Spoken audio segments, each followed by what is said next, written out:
So, boys, what's your plan for Valentine's Day? Here it's the most hated holiday by any dude, not only because, well, they're dudes, but because Valentine's Day didn't used to exist here up until around 20, 30 years ago. And instead, on the very same day, it was the biggest wine holiday of the year. Basically, going with your bros to the wine yard to make wine for the next year and finishing off whatever was left from the previous one, getting annihilated while eating a roasted lamb or something. So I want to remind all the Balkaners, remember what they've taken away from you, my sons, with these Western concepts of romance. But no, jokes aside and petty sexism, I think I sprinkled on top of it. What are you guys gonna do? Well, I somehow, and this is not intentional, I promise, I've been away from home like the last 5 Valentine's Days or something. It just so happens that I always have some kind of shoot or travel. I promise. It's 5 times in a row. Yeah. Yeah, it's ridiculous. But this time I am going to be home for it. But of course this time we also have Evie to deal with, so we can't exactly like go out to dinner or something. Kelsey's not big on Valentine's Day anyway.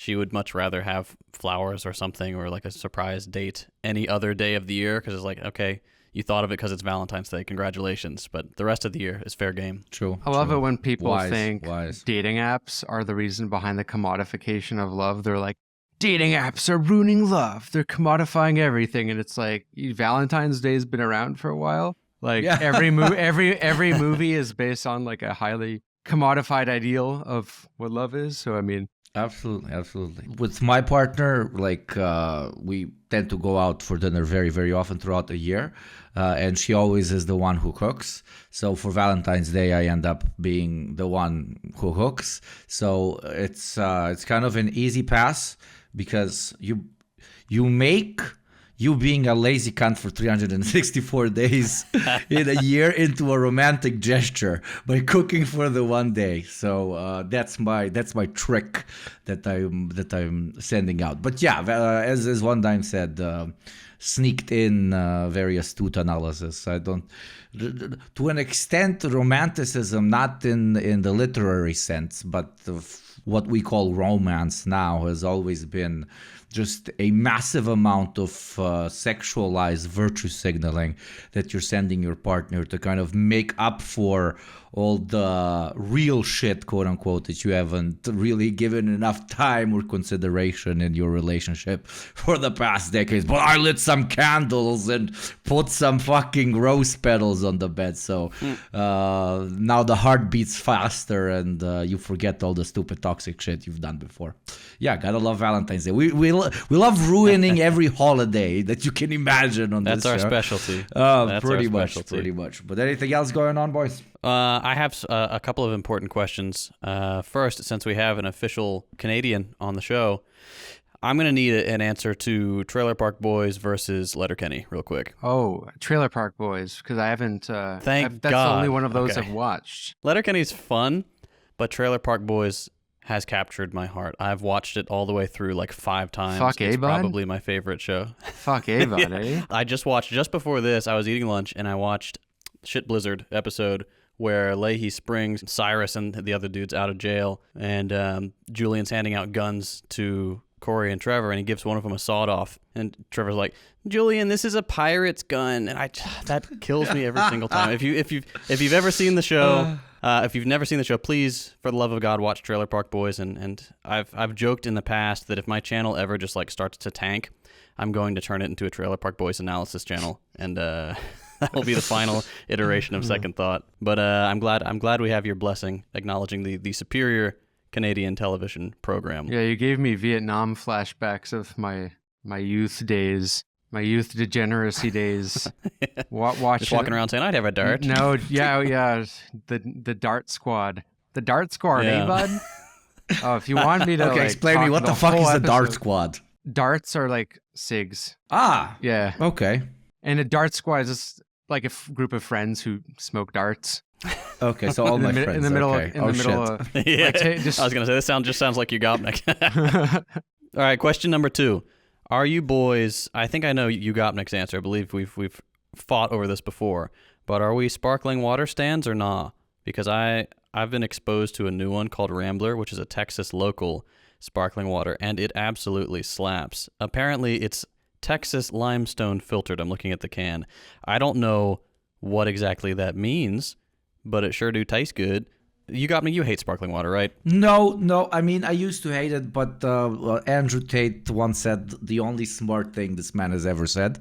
Unironically, and he was like, "Are you really a man if you don't drink sparkling water? Like normal water is such like a quote unquote feminine thing to do, etc., etc." So I have internalized. I have internalized sparkling water because like it hurts to an extent. Oh my god, it's so fucking strong, bro. The other thing, but applied to water. There we go. We reached that point.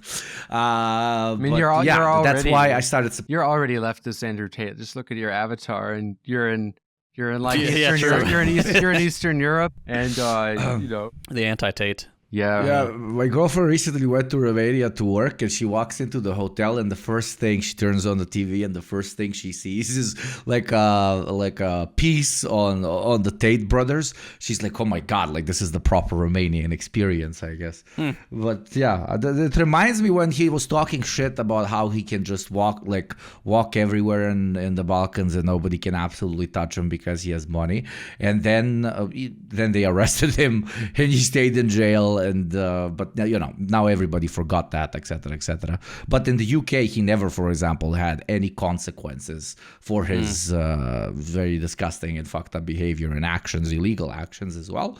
But in this dirty backwards Balkan, northern Balkan, so the Romanians in chat don't fucking murder me. State there was some consequences, even though yes, now ironically he's out. But yeah, enough about him. We haven't heard our Canadian Dart brother's opinion on sparkling water. Very niche conversation. Yeah, tread lightly. Yes. If I don't pay for it. If you pay for that, you're stupid.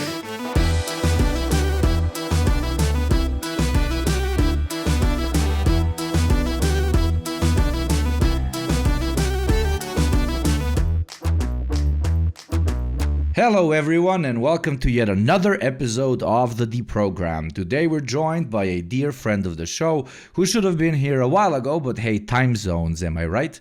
Please welcome philosopher extraordinaire, theorist, analyst, and a rare leftist who can actually meme, our cold Canadian brother, Tony from One Dime.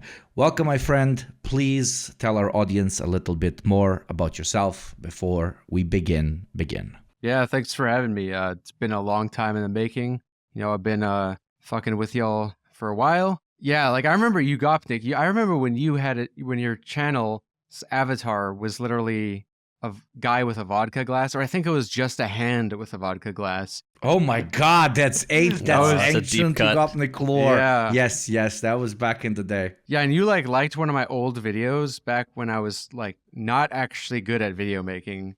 My old videos aren't very good, like my first 5. Then after likewise, oh my god. Then after they get progressively a lot better because I took them more serious. But yeah, I make videos on YouTube. I also on the channel called One Dime, spelled number 1 DIME, and I also run the podcast One Dime Radio. If you're into or you prefer to listen to podcasts on the way to work, it's politics and theory and history. I would say from a heterodox Marxist perspective. And that doesn't always show through in every video because sometimes I just want to analyze what a thing is. Like most famously, I got the videos on modern monetary theory. I also have a video on the Cultural Revolution. Yeah, I've been making videos for 2 years, but it was not super serious because I was in grad school. I was also working. I only took it seriously recently because I've had more free time. And Hassan shouted out the deficit myth video. And that, along with my collaboration with you, JT, I think got the algorithm to recognize it. And when the algorithm starts pumping your stuff, it really pumps it. Yep. So the channel got a lot more traction. Yeah, it's good. And I'm trying to capitalize on that and, put out the best work I can possibly do. What I like to think of myself as, egotistically, is like a propaganda artist or a theorist that makes videos for YouTube. But in reality, it's like I'm a YouTuber, but I don't like to tell people that because I tell people I make YouTube videos and they're like, oh yeah, so Fred? Yeah.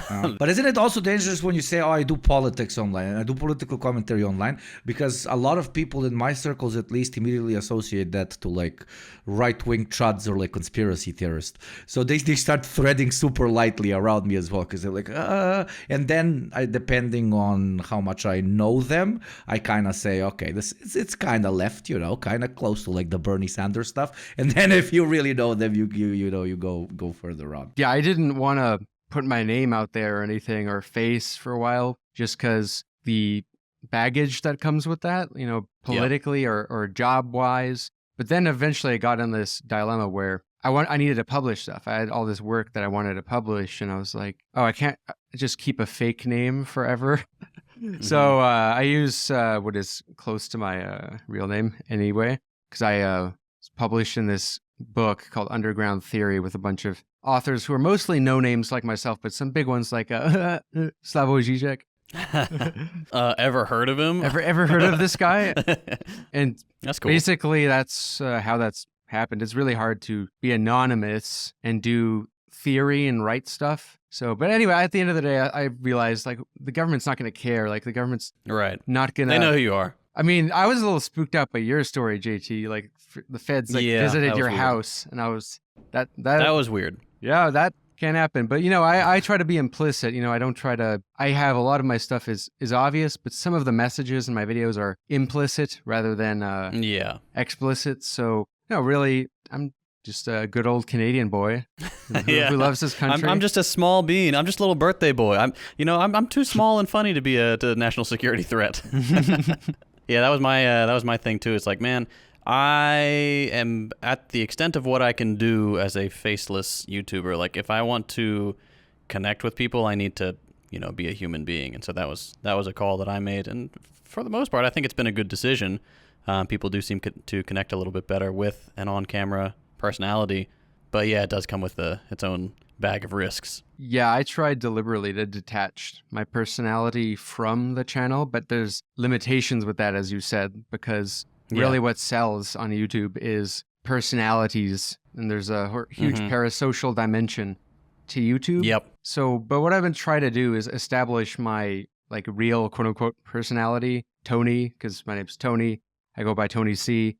And usually I show myself in all my podcasts. I'll soon more in my videos, but the videos, what I do with One Dime, the channel, I wanted to make it more like a sort of organization as opposed to just like it being totally associated with me. One, because I want to branch it into something a bit bigger in myself. And two, I think there's something dangerous about personalizing one's artistic creations, because if you say something, tweet something people don't like, or I don't know, you have a personal feud with somebody, then people might not like what your stuff is or not even check it out based on they not liking you. And I've seen some famous figures who go by their full name and they've like tanked their whole careers based on their personal beefs or the way their personalities not being likable. And I think that's it's a double-edged sword too if you get popular due to your like riz, like some people do, because some people might not even actually pay attention to what the content is, and they're like, oh, I just like the way this person they're just really good at acting. Like they're really cool. Absolutely.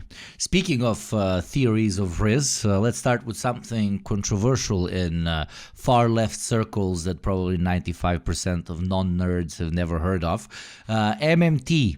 You had the courage, if I may say so myself, to openly cover it in some of your docu-video series. So please tell us what it is, what the main premise of the theory lies in, and how on point is it? Yeah, so MMT, standing for Modern Monetary Theory, is really just a descriptive, narrow theory of how monetary operations works. Now that sounds boring as fuck when you hear that, monetary operations, but some people have mixed opinions on it because they, especially if you're a Marxist, Marxism is in the unique position of theories of being a sort of theory of everything, a sort of theory of social science, how the world works.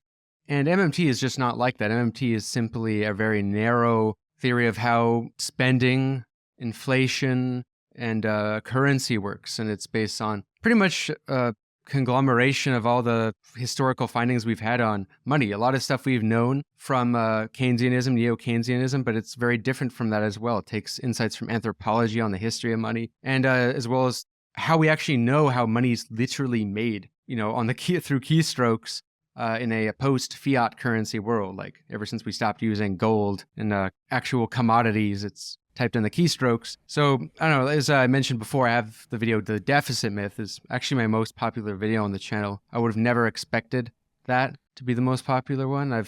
I really thought the Russia ones, the ones I did on Russia, because that everyone was caring about that, we're gonna flock to that. But those ones did like less good compared to my other videos, which is interesting. But I guess it's because there's a vacuum. A lot of people have heard of modern monetary theory, usually from people on the right who are really terrified of it, and they just want to create a straw man of what it is and attack it. Like they think MMTs, people think that you can print unlimited money and just give everyone $1 billion checks, and that's not the case. But pretty much, I mean, it sounds great if you give them to me. Okay, if you give them to me, yes, please do print. Okay. So MMT just suggests that basically the core argument is countries that have their own currency have all their debt or the majority of their debt in that currency. That means what they use to pay for things and what they issue when they issue bonds after they spend. That's in their own currency. If they have that, they have full monetary sovereignty or currency sovereignty, as some call it, which means they can't run out of money. The focus of MMT is that we shouldn't be thinking of how are we going to fund this, get the actual dollars, because how the spending occurs is literally people in the central bank typing in numbers on a screen, and that goes into the banks and your bank accounts at your private bank, and it literally shows up that way. I mean, if you got actual government checks during COVID, you would see that. You would usually see from Bank of Canada. They literally just type it in, and usually how it works is give Americans the example, because the biggest country, and just we'll complain if we don't get an example in burgers. Yeah. Well, I mean, basically what happens is you have like in Congress and the president and Senate, et cetera, they have to approve on legislation. When the Congress approves it being funded, it goes to the Treasury, and the Treasury has to do the finances, and then the Treasury gets the quote unquote sees if it's is officially what spends money, but who actually puts the money in the appropriate accounts of whatever policy is spending money is the Federal Reserve always, and the central bank, because they create money. They're the only entities allowed to create money other than licensed private banks. Private banks create money when they issue debt. Literally, they aren't taking it from somewhere. So that's the idea. So we shouldn't be focusing on imaginary keystrokes. The government can't run out of money in the same sense that the person who gives points at the Super Bowl can't run out of points. It's for keeping track. It's like an accounting tool for real resources. What matters is real resources. So you can't print your way into industrial revolution. You need actual labor.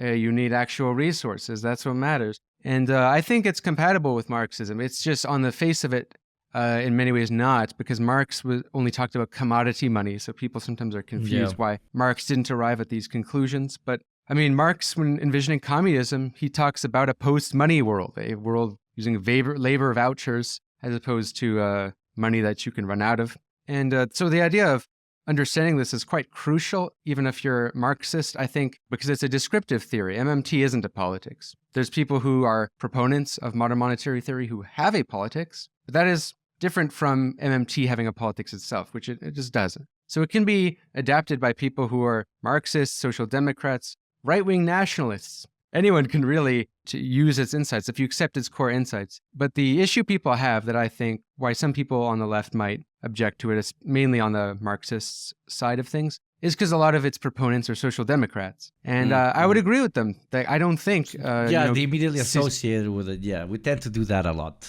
Yeah. So I would agree with them. I don't think, the solution is to just elect the right party who's going to spend and fix capitalism. I don't think that's the solution. I'd be critical of those people. But, you could say social democrats just predominate the left in general. Most of the left is still social democrats. Most of the DSA are the largest American organization. Same can be said of Europe, too.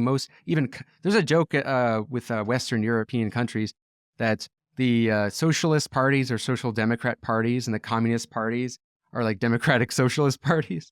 So there's there's like barely any serious communists on the horizon, period. So it's not like MMT is somehow a threat to true Marxism. I think Marxism is supposed to be a science, a social science, and any good science adapts to its times and it adopts insights into it. And I think it's what Marxism is all about. So yeah, I think it's just it's useful to know, because or else you end up thinking, how are we going to build a socialist world? Oh, we're going to tax the working class? The whole point is like, no, why should people who already get exploited in their everyday life pay more tax? Right. We should only have tax that's necessary insofar it is generating a value for currency, which is if we need it for global trade, assuming it's not a global socialist world. And practical purposes like incentives. There's all kind of reasons for taxes. They're just not really for financing the federal government's spending. That's just not how it works. That's why every country runs deficits. So basically, under MMT, taxing the rich doesn't really do anything. I mean, except being a pretty good slogan to really masses and such. Depends. Some people still support it because it'll reduce inequality, but I think it reduces inequality in a very superficial way, because all it does is it reduces the amount of dollars in the bank accounts of wealthier people who are already wealthy enough to probably dodge those taxes anyway.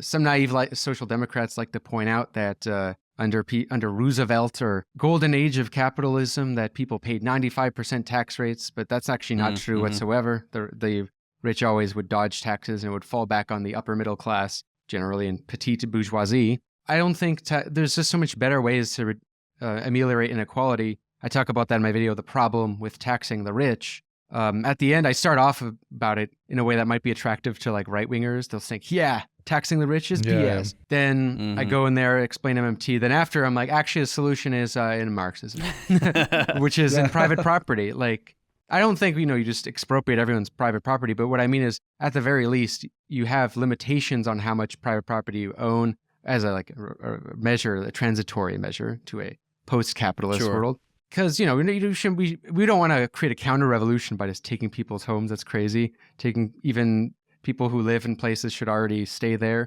But why should you have landlords and real estate investors with tons of different properties? Yeah. I mean, even Cuba lets you have 2 homes. Yeah. So it's, like keep that, a vacation home, whatever, your main home. But that's like private, that's inequality. Inequality is in the capitalist mode of production. That's what I try to show. So no, tax the rich. I mean, I don't think it'll do anything. Like the rich will oppose it as much as they would oppose socialist reform, like actual socialist measures. So I think it's pretty much just talk, really. Like social democrats say that. Maybe they think it'll help reduce campaign contributions, but it's not really historically true either. So yeah, no, tax the rich is bunk. Just like read Marx and see the real problem. Yeah. I mean, I absolutely agree with you that there is great compatibility between the modern monetary theory analysis of the current stage of capitalism and the Marxist solution of revolution, etc., etc. Just the fact that SocDems use MMT to a great extent to explain the current problems with the economy does not mean it's a tool. It doesn't mean that it cannot be used by let's call it more radical Marxists in a different way. And just to address it for all the super well-read Marxists living in the walls that are going to come in the comment section, yes, one dimensioned it himself. Some of the theoretical disagreements align pretty much with original Marxist theory sees the origin of money in one way, MMT sees it in another way, and there, debate can absolutely be had. But when it comes to, in my personal opinion, the criticism of MMT as a way to alleviate current problems in capitalism in order to elongate its life without, us wanting to break it. That's just the social democratic utilization of the conclusions that they have come to from MMT.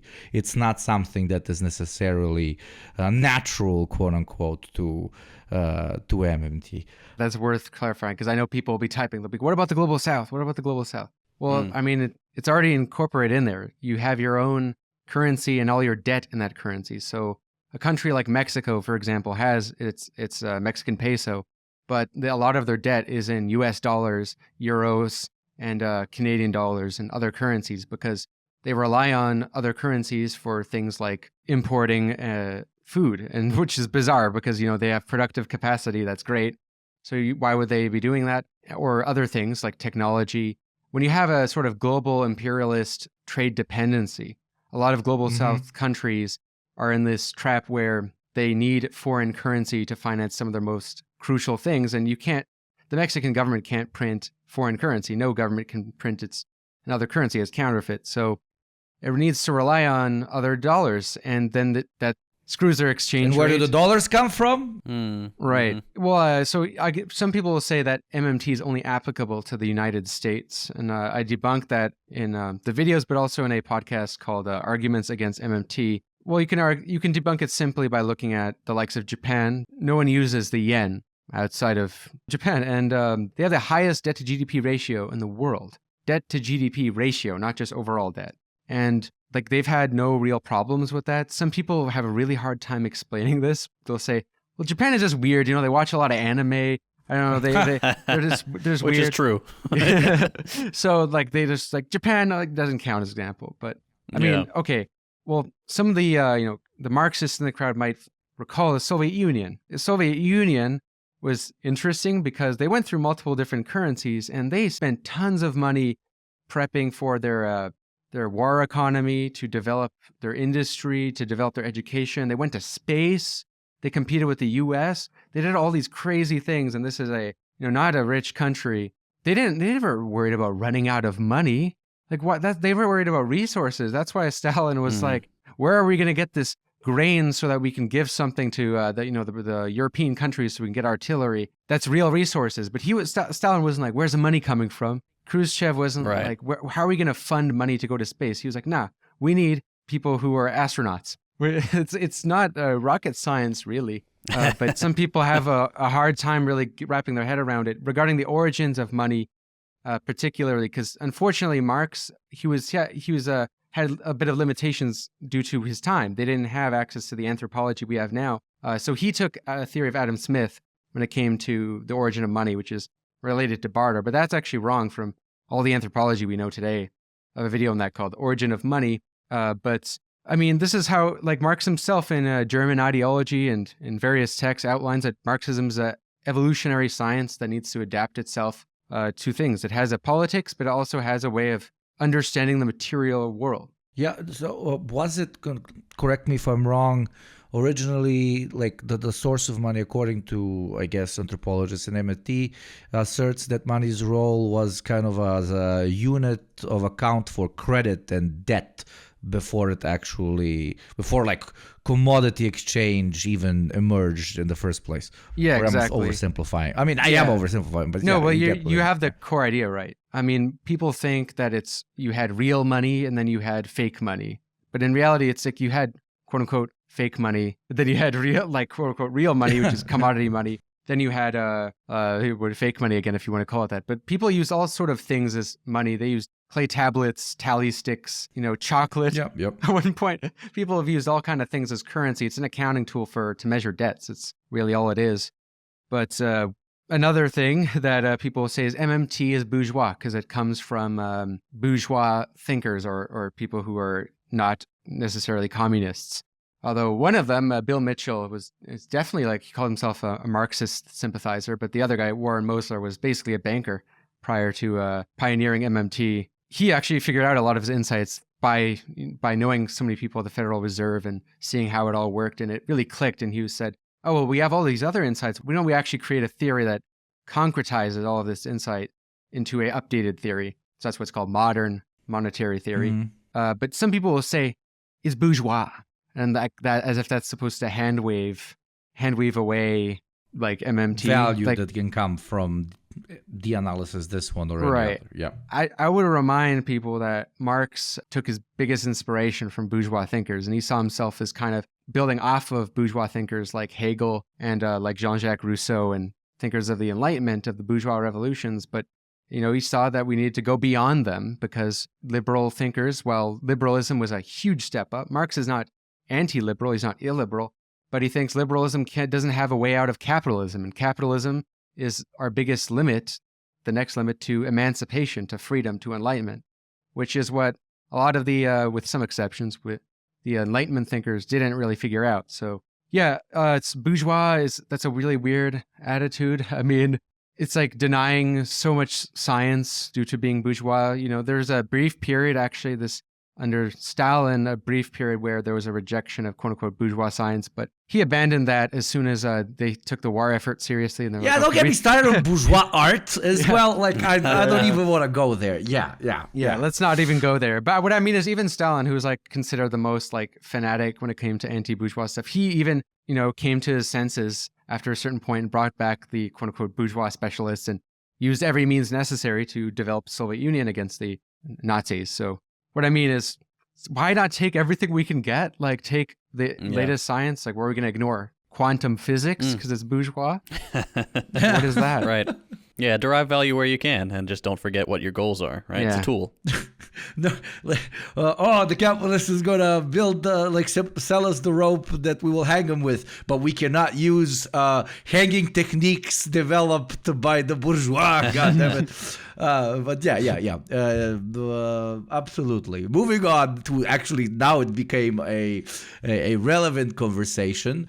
It also starts with an M, Mao, and Mao monetary theory. No jokes aside, not just Mao, but China's cultural revolution in general. You've done a 2-part series that's been welcomed very well by pretty much everyone on the diverse socialist ideological spectrum.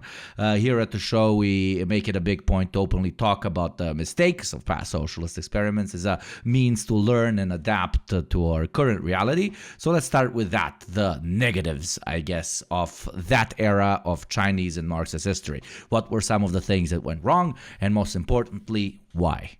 Yeah, I know it's big. Don't spoil your whole fucking video, but you get one. Yeah. Yeah, I don't want to give a whole ass lecture on that, but I do have these 2 videos, as you mentioned. So the one is 1 hour long, the Cultural Revolution, the full story, which honestly was the hardest video I've ever had to make, but it was easier because I had already written this very in-depth essay and did all the research back when I was in grad school for one of my mentors, and that was a very well-received essay, and I ended up publishing it in that book, Underground Theory. The essay in the book is more dense, but I ended up rewriting the whole thing to make it more narrative-based, to make it more like a documentary that told the story of the Cultural Revolution chronologically. And to make it more interesting, I also assembled all these, pretty much every communist YouTuber, got, JT and Ugopnik on it. So that video is very hard to make. Trying to chronologically depict the Cultural Revolution is a Herculean task just because it's a very bewildering, confusing event, and that's why so little people, even on the left, have covered it. The only people who have covered the Cultural Revolution are from people who just read a Wikipedia article, or not even. They read some New York Times historian who compares Mao to Donald Trump's January 6th. There's people who do that, which is insane. But that's obnoxious. I hate that. I hate those people. So there's you look at short videos, it says Cultural Revolution in 5 minutes. Mao somehow got all of these people to just rebel against his own party state so that he could develop a dictatorship by fracturing his own party state. When you look very closely at the Cultural Revolution, the mainstream narrative makes no sense. So I wanted to debunk the bourgeois mainstream capitalist narrative. I looked into literature from actual bourgeois historians who were honest, because there's some who are honest, and then who hate it. And then there's some who are more sympathetic to Maoists, or some who are in the middle. I got a ton of historians I cited in that video. You can find them in the description of that. Highly recommend that. That one is very well received, as you mentioned. It's one of my most viewed videos now, I think, probably like my 4th or 5th. And I think why is because, one, no one's covered this topic, well or at all. And 2, I came from it in a way that was not super partisan, so I didn't want to hide any of the ugly things that happened, because there were just bad, ugly realities that happened. I mean, it was a shit show. It just absolutely was a shit show. So I didn't want to, be a quote unquote apologist, whatever that means. But I just want to tell it objectively. But I also came from it clearly from a honest place. So the Maoists, they reacted to it quite well for the most part. That's why I had some Maoist YouTubers even read quotes for it. Because, I'm not the most partisan Marxist. I don't consider, I have disagreements with all sort of tendencies, but I think it's helpful to learn from different tendencies rather than having superficial beefs, because, it's not exactly like there's a communist movement on the horizon, or these are do or die battles where you need to cancel people. So they respected the fact that I genuinely took the time to study it well. They might have not liked my second video as much. So the second video is more so my analysis of the Cultural Revolution and what I think is a logical conclusion one takes by analyzing that event. And for me, I don't think Maoism really has, which is called today Marxism, Leninism, Maoism, really, which is a synthesis of things that occurred in the Chinese Revolution and Maoist experiments that occurred after, like in Naxalites in India and Nepal and Peru. I don't think really Maoism is a solution, a huge step up from Marxist-Leninism, but I think there's some things worth learning from it. For example, I mentioned the mass line, the idea that the party needs to really be in touch with the masses. So unlike people who are anti-party, they see the fall of the Soviet Union, they reject the idea entirely. They say, no party, no gods, no masters, spontaneous organization now. I'm like, well, we did that for like 20 years. I mean, where has that really gone us? I don't know. Chop is not a good look. Chaz Chop. There's not a great legacy of American abolishing anarchism. bedtime. Yeah. So with the idea of the party, I think Mao was onto something, and that there was something really wrong with the party being out of touch. There was something to an ossification in which the party kind of forgot what its own mission was. Socialism eventually just became improving living standards, which that's cool, that's good. But that's what makes that different from social democracy, exactly, right? He was right to point that out, that you need to really study the people, understand them, rather than being naive and being like, actually giving direct democracy, what do you want to vote? People might vote to kick the immigrants out, who knows? So he was on. I think there's something very wise in Mao Zedong thought when it comes to that. At the same time, this idea of unleashing rebellion against the party to hold them accountable against bourgeois restoration, I think that it didn't work out well at all. It led to capitalism. Capitalism was the aftermath of that. But also it doesn't really work to scare people into being anti-bourgeois, because what ends up happening is that people, whether you do it from top-down purges or whether you do it by having the masses subject all the politicians to struggle sessions and what we would call in modern day cancel culture, but actually cancel culture. Yeah. Not like being mean on Twitter, kicking you out of your job, putting you in front of a bunch of people where they vote on whether you're a revisionist, and they cover you in paint or make you get undressed or dunce cap. Yeah, and it's like that sounds funny. Can you imagine Steven Crowder with a dunce cap? Like that'd be pretty funny. That rocks. Yeah, it's like, or you imagine your local politician having to do that. Part of it sounds great, but then you think about it like, okay, well, what happens after, and people just end up really rationalizing petty feuds within their own political groups to just actually kick people out and ostracize people. And that's what happened in the Cultural Revolution. You had a cannibalizing tendency where people really self-destructed and imploded on each other, and it's pretty ugly. But I think there's a lot to learn from this. I'd recommend that second video, the Lessons for the Left, Why the Cultural Revolution Failed. And I think I won't really spoil what I think the conclusion of that is, but I think I don't have the answers, but I think I have an idea as the direction we should go into. I don't have the exact concrete answers, but what's funny, some people who watch that, I want to give a little disclaimer. Some people who watched that who weren't listening carefully reacted negatively at the words authoritarian, because they think that I'm some sort of like Anne Applebaum liberal who uses the word authoritarian in that way, or an anarchist who is opposed to authoritarianism. I take a realist position on authoritarianism, which is that pretty much every state is authoritarian, but I use that term ironically, actually, as a subtle attack, I wouldn't say attack, subtle critique of anarchism and libertarian left tendencies, because I was trying to say that in this case, the people were authoritarian. So the anarchists always talk about, if you just get rid of the state, everything's fine. I'm like, well, not necessarily. People can be really brutal to each other, and sometimes you need systems of due process and holding people accountable. And I don't know, maybe the There's a counter thesis to it. Yeah. yeah, the Enlightenment was on to something like that. Mob justice isn't always the way to go. The masses aren't always right, but the masses, there's a wisdom to the crowd and there's also a barbarity to the crowd. We have to understand both. So that was a sort of point against anarchists, because they might be confused. I'm like, how is Mao allowing a rebellion to occur on his own terms, that even if they got out of his control, comparable to libertarian socialism? I'm like, okay, so what happened in effect was a mass democracy. Mao was really like organized outside of the state. He even he allowed them to arm themselves. I mean, it's unprecedented. It's really a libertarian project. He, of course, ended up quote unquote betraying them, but that's because it got out of control. He was like, we need to restore order. It was common sense at the time. But why I say that to anarchists is, what makes you so sure? What makes anarchists so sure that if you just had activity outside of the state, we just organize autonomously, spontaneously, that you would have it not lead to more tragedies? That the problem with Soviet Union was only that it was too much state.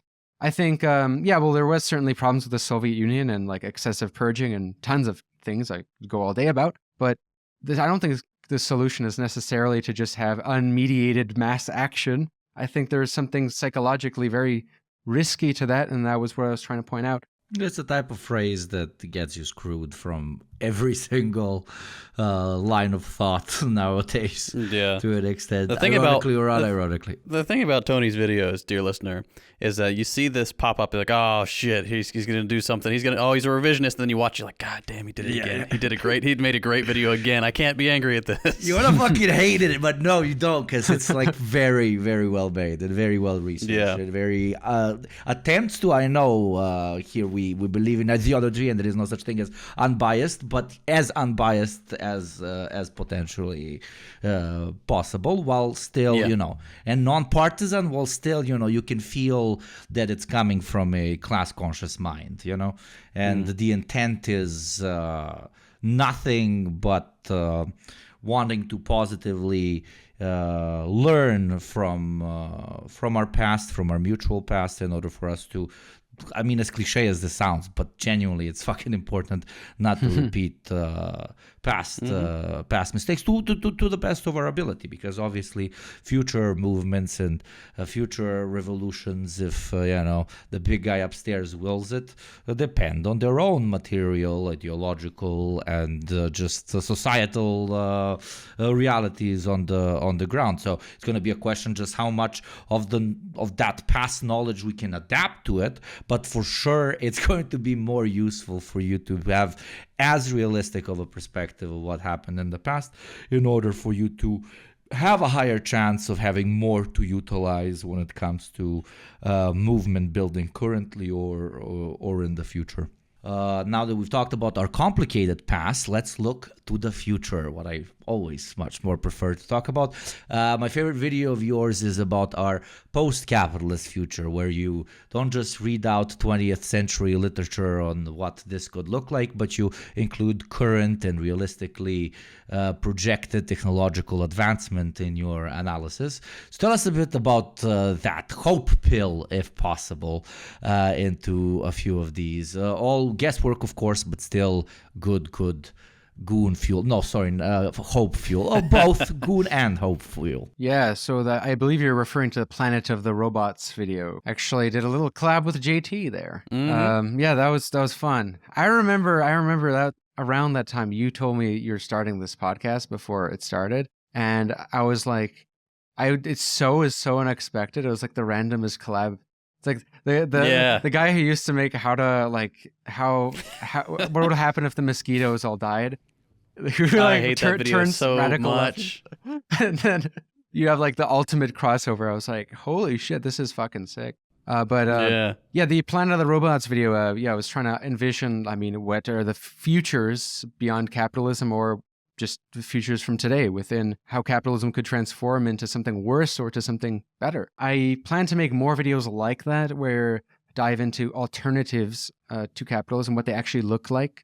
Because we can easily clap our hands and say stuff like dictatorship of the proletariat, but we need to figure out like what that looks like and how that might differ in each country, and depending on its existing political system, the ways its laws work, the way its political culture works, the way social norms, this level of development. We really need to think carefully about this. And we don't know what the future will look like, but we can try to envision how it will look like and ways to get there, more importantly.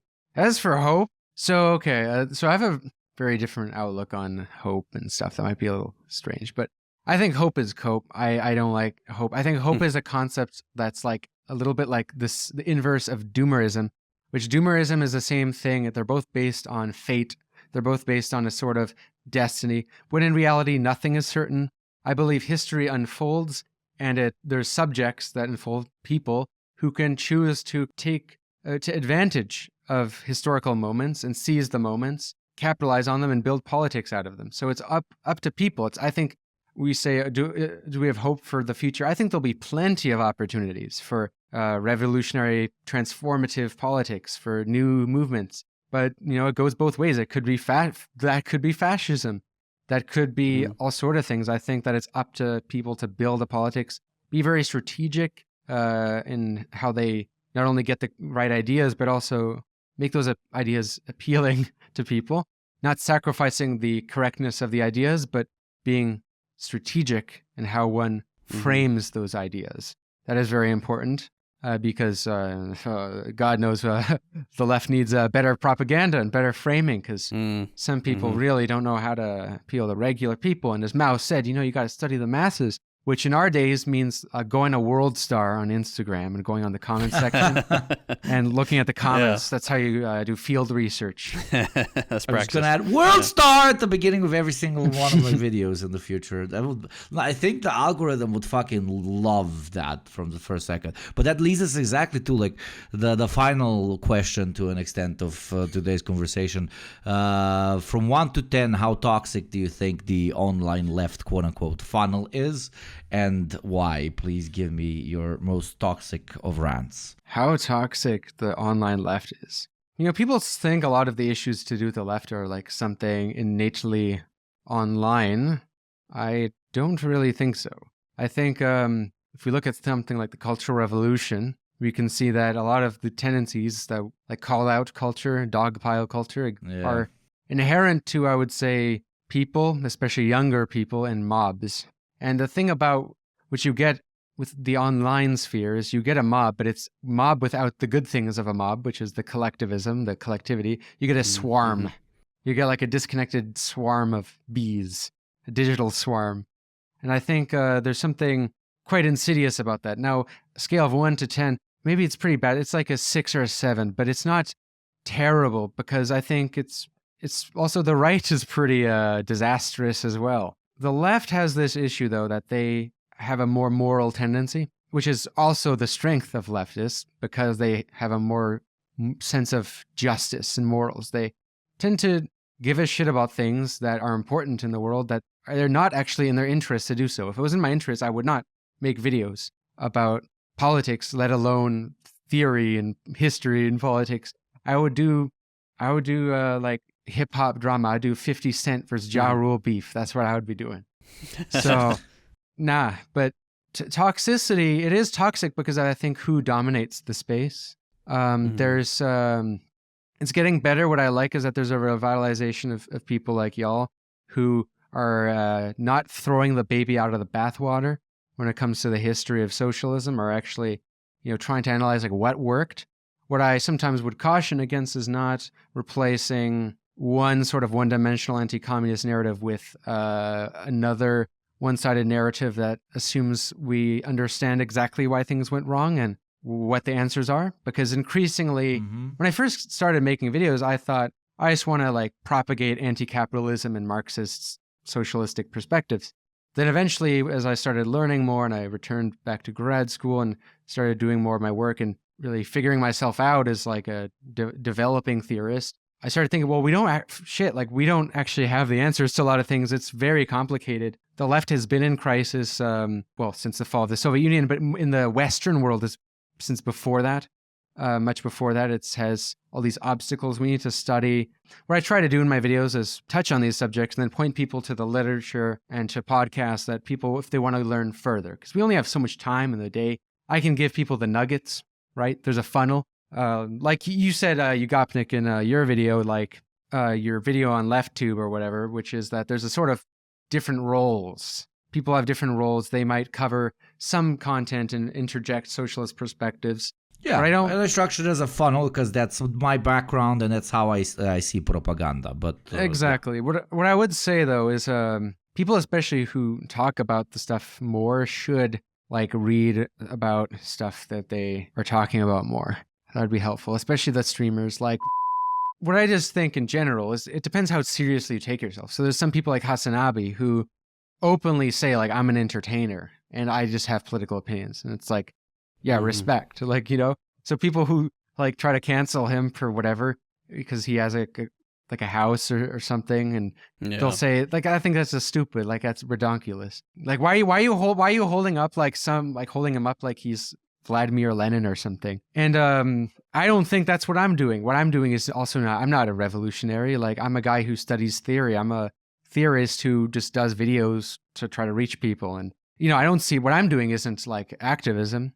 Organizing is important. That's something separate. Like, if you just because we make content doesn't mean that is politics. I try to give the nuggets, the skeleton keys to maybe building a politics. Now, I don't think that it's all the online stuff is useless and we should just organize in the real world and protest. I'm actually very opposed to that. I think there's no, Lenin would say, like, no revolutionary movement without revolutionary theory, and you have to sometimes think before we act. The reason Marx said that we philosophers have only interpreted the world, but we have yet to change it. He said that in a context where there was all this great philosophy, and he's coming out of the young Hegelian society. He's coming out of all this great Enlightenment thinkers, but he's pissed off why they're not trying to seriously change the order. So what he's saying that is for his time. Now I think we have the opposite. We have too much mindless agitation. We have people who protest everything on the street without like thinking. And I'm not opposed to that when it comes to single issues, because single issues aren't that complicated. Like Palestine, come on, do we need an in-depth analysis? Yeah. It's genocide, that's what it is. But when it comes to a politics, I'm skeptical of just spontaneous and just going to the street. I think that can be its own form of placation. Like I'll talk about Definitely. that in my next video about controlled opposition. People often join all sort of organizations and sort of protest, not knowing that they're actually forms of indirectly controlled opposition. I call it contained opposition because it's opposition that's allowed to exist because it doesn't really pose any threat, and it's, if anything, divisive if sometimes. it doesn't pose any threat, or if it does not have any material impact either on the community or on the growth of the particular ideology, doesn't matter if it's online, doesn't matter if you're shouting on Twitter or you're shouting on the street, to an extent. That I wouldn't even use the term, organizing to refer to these, very often just exhibitionist mobs that, want to just shout at the, call center of life that doesn't really even pick up and call that activism. And that's why, again, I funnel it or whatever. As you said, you want to educate because so many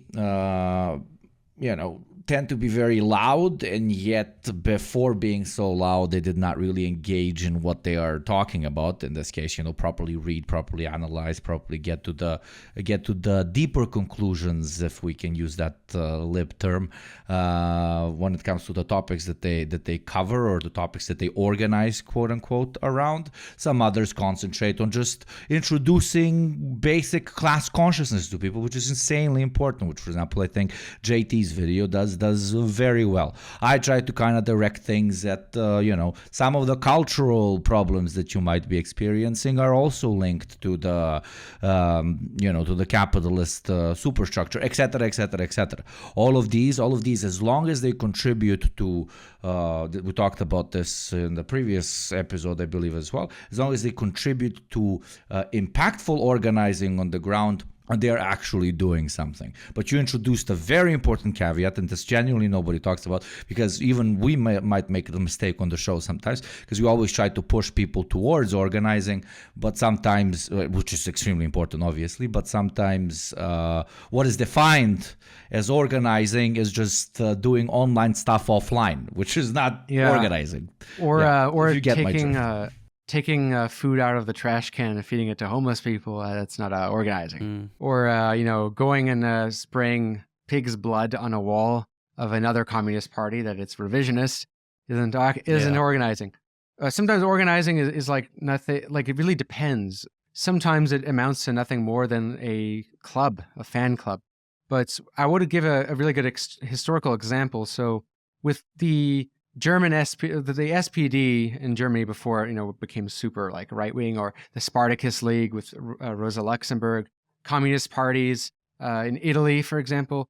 Before they talked about revolution actually like overthrowing, they were building their own institutions. They had huge educational institutions. They had whole on like worker schools, like worker universities, where people would go. They would also help them like unionize, but simultaneously they would get an education out of that. That would be practical, but also political and helpful. So we need an institution build in terms of education, but also in terms of resources and food. Like Black Panthers did this quite well with like the breakfast programs and stuff.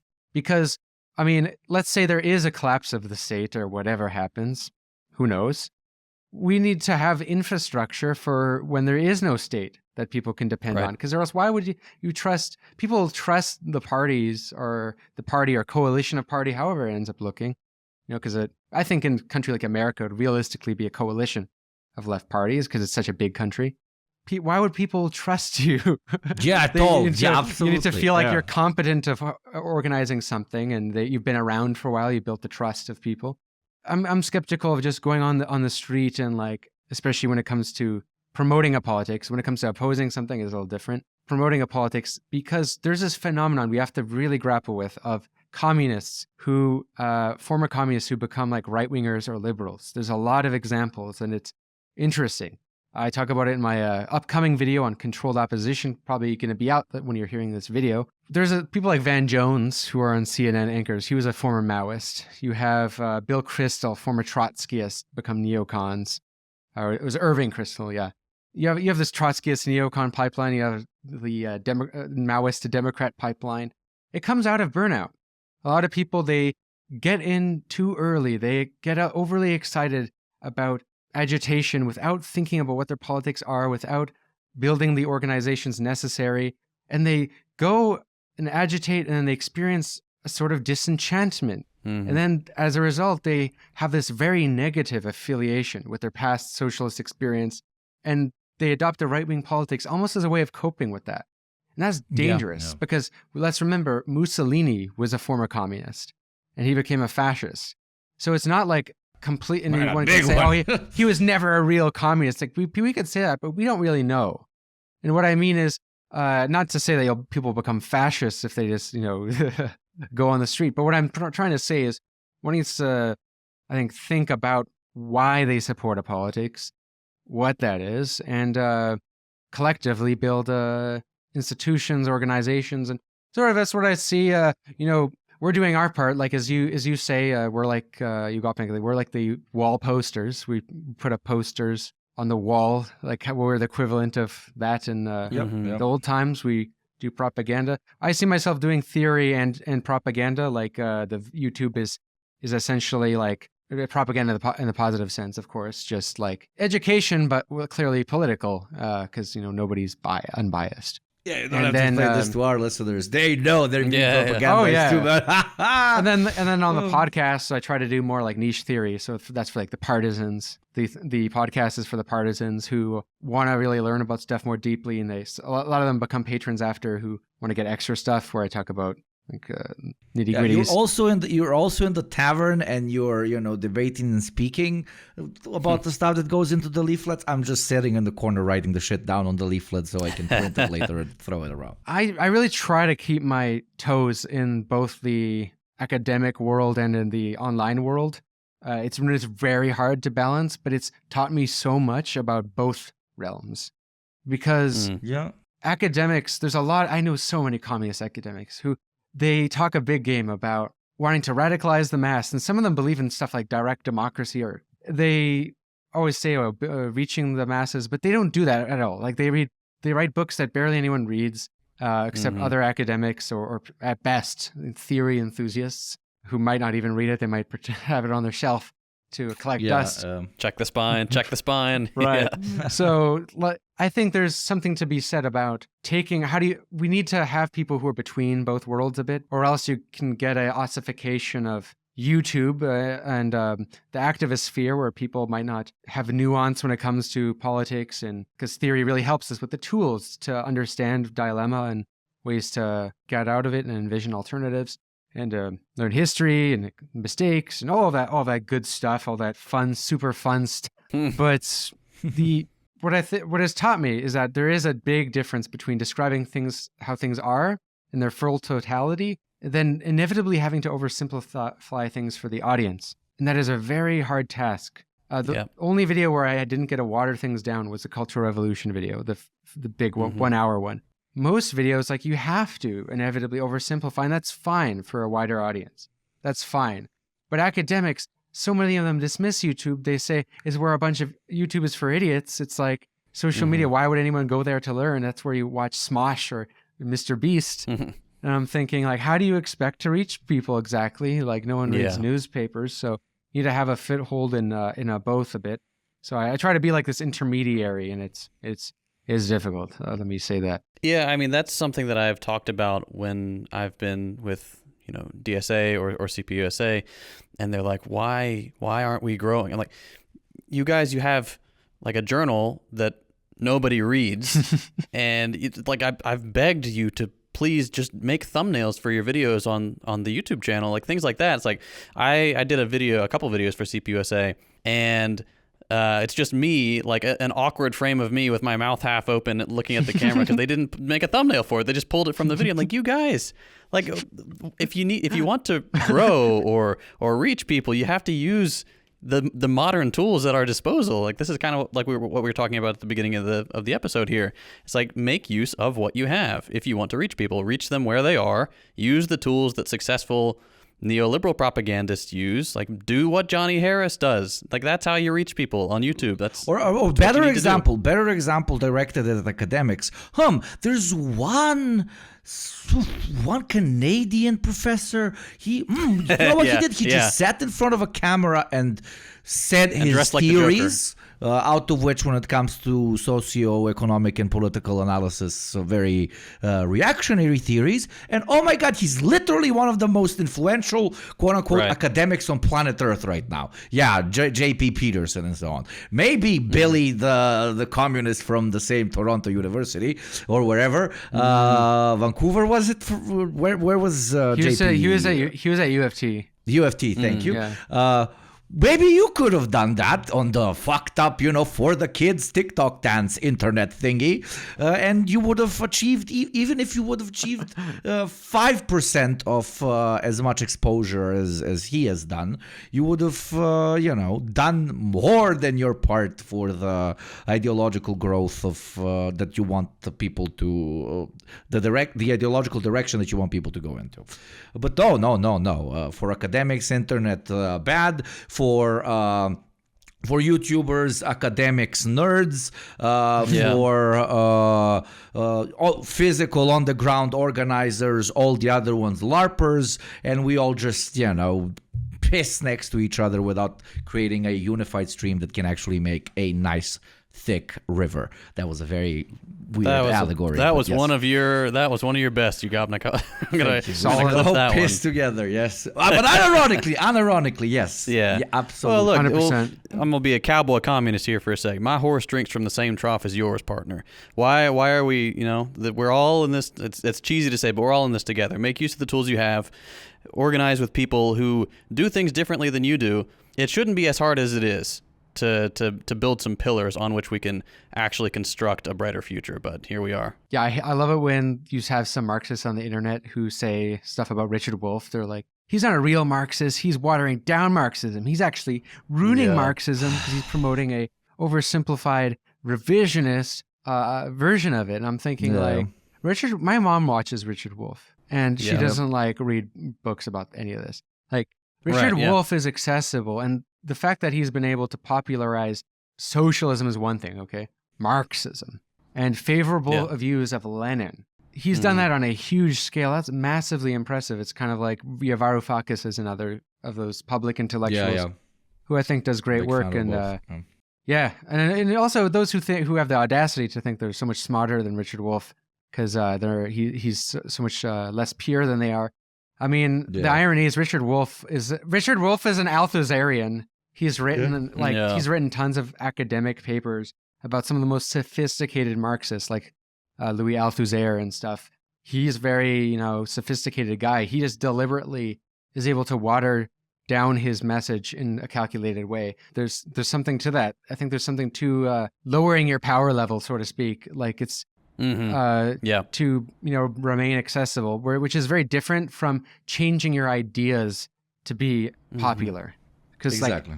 I don't think putting the American flag with Jefferson is going to make Americans like communism. Because that's a very superficial way of exactly what you're shooting at, right? tailoring one's, and I think one has to appeal to average Americans and some sense of patriotism, but not in a dumb way that sacrifices any sort of integrity or changing the ideas themselves. But there is something to be said, as you mentioned, like marketing. There's a reason why, capitalists figured out that they need to do this to sell stuff to people who don't necessarily want it or think they want it.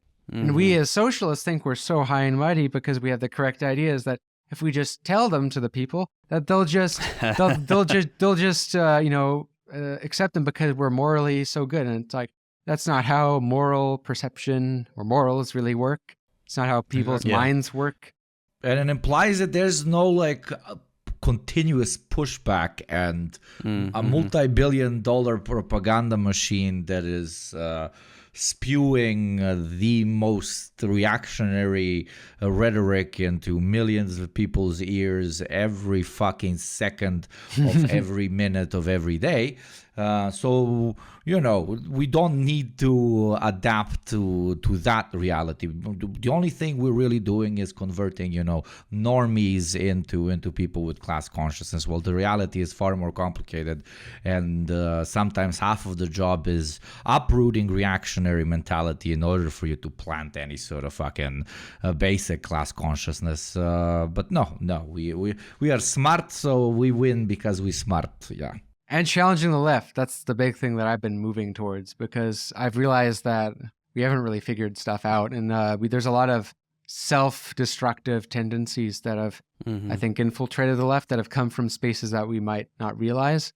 Like I've actually a podcast on the professional managerial class all about the way that certain assumptions that actually came from Democratic Party progressivism and managerial ideology for seeming more progressive has kind of filtered into activist spaces and that have changed the way we talk about things and make them way less appealing than they should be, as well as, our relationship to our past.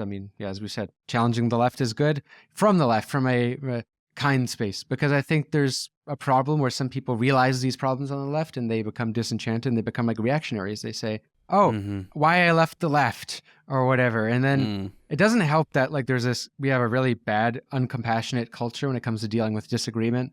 Because there's some person might have like a problematic issue that's not politically correct or not, might just be wrong. But people are allowed to be wrong. And if we can't accept the fact that maybe there's some people on the left who haven't understood the latest science or latest studies of how trans people are and the psychology of trans people, regular people don't understand that either. A lot of them don't understand. So we have to be compassionate and take baby steps with people and and mass line the fuck out of it. Absolutely. Not be out of touch, which y'all are very good at that. Actually, I've studied a lot of how you appeal to people and are able to make your stuff not scary. That's very, very important. Yeah. Also, pacing. YouTube, it's so hard to get engagement. You have to almost trick people to watch the whole video. And we'll talk about that later. We'll do that later. Yep. Yeah, the signposting. It's tough. There's so much that goes into making the stuff that all of us make, and it's fun. I still feel very fortunate that I get to do it. It's the best job in the world, it's a lot of work. It's a lot of work. But yes. With that being said, a lot of work, one dime. Could you please tell our audience where they can find you? please repeat the last video that is going to go out when this goes out, and about your book. Oh yeah, absolutely. Yeah, no, thanks for having me. This is a blast. Upcoming projects, I have my video. It's going to be called Controlled Opposition, a Theory, that will be out by the time you're listening to this. And it's actually based on a part that's in my book, but heavily tailored to be more YouTube-y and documentary, and all the Johnny Harris woo-woo effects, and Mm-hmm. Yeah, yep. you need to do what you got to do to get the engagement. But it's actually one of my own theories, but it's not wholly original. It's really based on a conglomeration of other theories and insights applied to politics. It's about how the left gets in a cycle of what I call contained opposition and trapped protest. It's also really about the nature of how power and regimes work, which a theme which some people might have noticed from my last video called the phantom democracy and the two-party simulation. On the surface, it might seem like that video was just about why America is undemocratic. It's actually really about how about the question of legitimacy, how you get people to believe in this thing called democracy. Not so much whether it is democratic or not, obviously not. It's more why do people believe that? And there was actually some subtle lessons for socialists and socialist regimes in there in the future of how we need to learn from past mistakes when it comes to like, it's not just how will we overthrow capitalism, quote unquote, or whatever, how we get the new systems, how will we actually keep it? How do we prevent it from eating itself or getting coup d'etat or whatever, or just getting people to actually, like us? That's pretty important if you want to govern a society. So it's really about the way power works. It's a challenge to our conventional Orwellian views. Read 1984, watch something like V for Vendetta. I think you get a very out of touch, outdated, incorrect view of how power works. They think that the issue is that we'll just get a government control everything, and that's the most powerful, and at least we can protest. They miss the fact that like any powerful regime really, doesn't actually try to censor all dissent. Anyway, I go into that and in a bunch of stuff. The psychology of how parenting is similar to governance. The psychology of parenting and governance is very similar. You'll find that, JT, because you're a dad now. Yeah, I was just thinking that the other day. That's so funny. I'm excited to see what you say. Yeah, so happy to be here. I'd definitely recommend becoming a patron because I'm trying to do difficult tasks, as you guys know. Doing what you do, it's quite difficult. And I need money. And the problem we don't got the kind of money that right-wing think tanks got. And pretty much it's either like I make enough to do this full-time sustainably and also pay an editor, or I like have to drastically sacrifice my content or transition to being a full-time streamer. I'm going to do streaming, but not full-time streaming. Yeah, the link will be in the description, I'm sure. Thanks for having me. Thank you for coming on. Before we finish today's episode, I would like to thank all our wonderful, wonderful patrons without whom this would be absolutely impossible. If you would like to support the show to continue being as unbiased, un-ad interrupted, and as long as possible, please do consider becoming a patron for 3 different tiers. You get plenty of different bonuses, including completely exclusive episodes, early episodes, hangout sessions, and our now extremely active and pretty fucking big, if I can say so myself, Discord channel. We would like to thank all current patrons, of course. We would like to thank our wonderful guest for coming on, and see you next week. All right, y'all. Well, that's it for today. We hope you enjoyed today's episode. We had a blast. One time, Tony, my boy, thank you for coming on the show. It's been a long time. We will not make you wait as long next time. This has been the Deprogram. I'm JT. I'm Ugopnik. Tony from One Dime. Oh, I gotta say the quit. Yeah. I thought y'all waiting for y'all to say the quit.